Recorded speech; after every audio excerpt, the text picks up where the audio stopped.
প্রথমেই আমরা মাউসটিকে আনবক্সিং করে নিচ্ছি।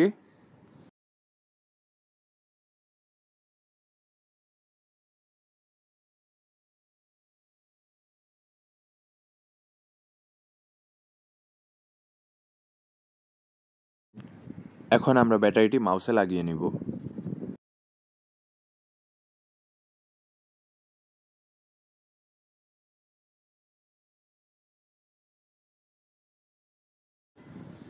ব্যাটারি লাগানো শেষ হলে আমরা ইউএসবি কানেক্টরটি খুলে নিব মাউস থেকে।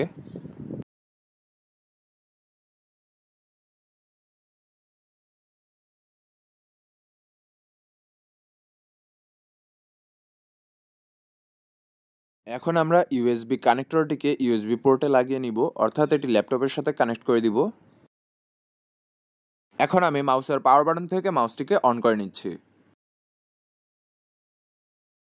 মাউসটি কানেক্ট হয়েছে কিনা তা দেখানোর জন্য এখন আমি মাউসটিকে ইউজ করে আপনাদের দেখিয়ে দিচ্ছি।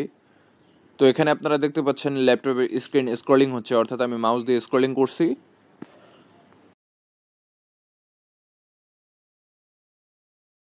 তো এখন আমি একটু ওয়েবসাইটে প্রবেশ করব, অ্যান্ড এখানে আপনারা দেখতে পাচ্ছেন ওয়েবসাইটটি স্ক্রলিং হচ্ছে। পুরো ভিডিওটি দেখার জন্য ধন্যবাদ। ভিডিওটি ভালো লাগলে চ্যানেলটি সাবস্ক্রাইব করে পাশে থাকবেন।